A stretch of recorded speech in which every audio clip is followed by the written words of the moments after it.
బుల్బుల్ కథలకు స్వాగతం. కథ పేరు పగడం నేర్పిన గుణపాఠం. శివపురం గ్రామం శివారున ఒక చిట్టడవి ఉంది.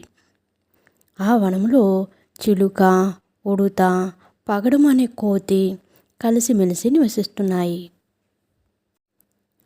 పగడం ప్రతిరోజు ఉదయం శివపురంలో ఉన్న రామాలయం దగ్గరికి వెళుతుంది.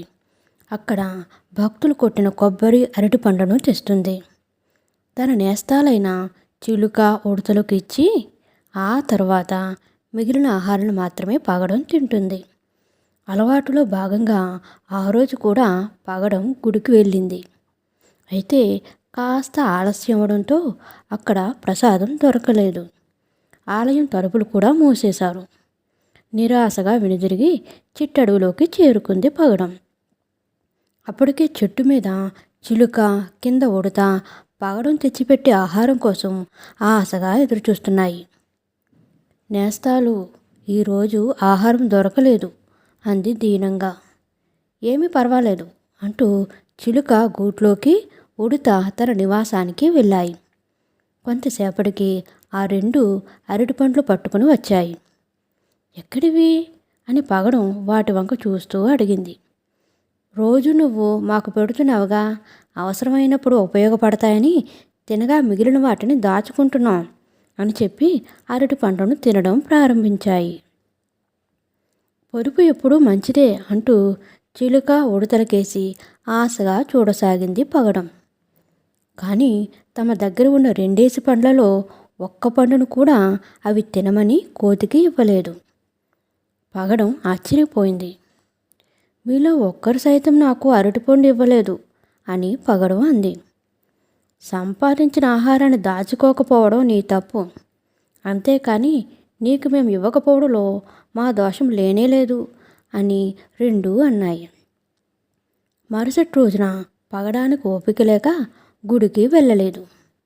ఉడత, చిలుకలు ఈ విషయాన్ని గమనించాయి.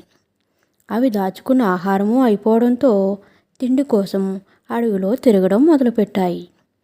కొంత దూరం వెళ్ళేసరికి వాటికి ఒక కొబ్బరికాయ కనబడింది. ఆశగా దాన్ని తీశాయి. మిత్రమా, ఆహారం లేదని దిగులెందుకు? కొబ్బరిని తింటూ పోదాం ముందుకు అని చిలుక హుషారుగా ఉడుతూ అంది. నీకు కొబ్బరికాయను వలవడం తెలుసా అని ఉడుత చిలుకను అడిగింది. నాకు తెలియదు, కానీ పగడానికి బాగా వచ్చు, అడుగుదాం పదా అని హుషారుగా అంది చిలుక. సరే పద అంటూ ముందుకు కదిలింది ఉడత. రెండూ కలిసి కొబ్బరికాయను జాగ్రత్తగా దొర్లించుకుంటూ పగడం ఉన్న చెట్టు దగ్గరకు చేరుకున్నాయి. ఆహారం దొరికింది, నువ్వు వలవడమే తరువాయి, ఎంచక్క ఈ కొబ్బరిని తింటూ ఆకలి తీర్చుకోవచ్చు అని చిలుక నవ్వుతూ పగడంతో అంది. ఓపిక లేదు, ఇప్పుడు నా వల్ల కాదు అంది పగడం. ఓపిక తెచ్చుకో, మా ఇద్దరికి ఈ పని తెలియదు, మాకు ఇందులో ప్రావీణ్యం లేదు, ఉంటే ఎంచక్క మేము ఇద్దరమే చకచకా తినేసేవాళ్ళం అని ఉడత అంది. అవునవును, మీరు అలాంటి వాళ్ళే అని మనసులోనే అనుకుంది పగడం. ఓపిక లేకపోయినా మీరు అడుగుతున్నారు కాబట్టి సాయం చేస్తాను అంది పగడం. ఆ కొబ్బరికాయను నెమ్మదిగా తన చేతిలోకి తీసుకుని దాన్ని కదలకుండా దాని 2 కాళ్ళ మధ్యన అదిమి పెడుతూ జాగ్రత్తగా ఒలిచింది. పీచంతా తీశాక కొబ్బరికాయను నేలకు గట్టిగా కొట్టింది.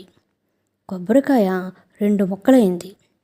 అమ్మయ్య, ఇక కొబ్బరి తిని ఎంచక్క ఆకలి తీర్చుకోవచ్చు అంటూ చిలుక, ఉడతలు పగడం వైపు కదిలాయి. కోతేమో కొబ్బరి తినడం ప్రారంభించింది. మనం సమానంగా పంచుకొని తినాలి, కనీసం ఒక్కటైనా మాకు ఇవ్వకుండా మొత్తం నువ్వే తినేస్తే ఎలా అని ఉడత, చిలుకలు ఆవేశంగా అన్నాయి. నేను కష్టపడి కొబ్బరికాయను ఒలిచాను, ఆహారం దక్కించుకున్నాను, మీకు ఇవ్వనుగాక ఇవ్వను. నిన్న మీలో ఒక్కరైనా ఒక్క అరటి పండైనా నాకు ఇచ్చారా? నేను రోజు గుడికి వెళ్ళి ఆహారం సంపాదించినా నిస్వార్థంగా మీకు సమాన వాటా ఇస్తున్నాను. ఎందుకో తెలుసా, మనం ఏదైనా తినేటప్పుడు పక్కన ఎవరైనా ఉంటే వాళ్లకు కూడా పెట్టి అప్పుడు మనం తినాలి. పంచుకుని తింటేనే బంధాలు నిలబడతాయి. మనం అందరిలో ఉంటాం, లేకపోతే ఒంటరిగా మిగిలిపోతాం. నాకు అందరితో స్నేహం చేయడం ఇష్టం, అందరితో కలిసి తినడం ఇంకా ఇష్టం. కానీ నిన్న వీళ్ళ స్వార్థం కనబడింది. తోటి జీవి ఆకలితో అలమటిస్తుంటే పంచుకొని తినడం కాకుండా ఎవరి తిండి వారిదే అన్నట్లుగా ప్రవర్తించారు. మీకు ఒక విషయం చెప్పనా అని పగడం అడిగింది. ఏమిటి అన్నాయి ఆ రెండు. ఈ చిట్టడవిలో ఒక్క కొబ్బరికాయ చెట్టు కూడా లేదు. మరి ఆ కొబ్బరికాయ ఎక్కడి నుంచి వచ్చిందో గమనించారా అంది పగడం. అవును నిజమే అన్నాయి చిలుక ఉడత. మీ బుద్ధి మరోసారి తెలుసుకోవాలనుకున్నాను. అందుకే నాకు గ్రామంలో దొరికిన కొబ్బరికాయని తెచ్చి అడవిలో పెట్టాను. ఆ కాయను వలవడం మీకు రాదు కనుక నా వద్దకే తెస్తారని నా ఊహ నిజమైంది అని కొబ్బరి మొక్కను నోట్లో పెట్టుకుంటూ నవ్వుతూ అంది పగడం. దాని మాటలకు చిలుక ఉడతలు తలలు వంచుకున్నాయి. మిత్రమా, తప్పు తెలిసింది. తోటివారికి పెట్టకుండా ఆహారం తినడం మంచిది కాదని అర్థమైంది. కొబ్బరి మాకు వద్దు, అడిగే అర్హత కూడా మాకు లేదు అంటూ పశ్చాత్తాపంతో ముందుకు కదిలాయి. ఆగండి మిత్రులారా, మీలో మార్పు వచ్చిందని నాకు అర్థమైంది. పంచుకొని తినడంలోనే పరమార్థం ఉందని మీకు చెప్పడానికే ఇలా చేశాను. ఆకలి బాధ నాకు తెలుసు. మీరు రండి, కలిసి తిందాం అని నవ్వుతూ పగడం తన నేస్తాలను పిలిచింది. పగడం మాటలతో ఆ రెండు తిరిగి వచ్చాయి. కథ నచ్చినట్లయితే లైక్ చేయండి, షేర్ చేయండి, సబ్స్క్రైబ్ చేయండి. Thank you so much.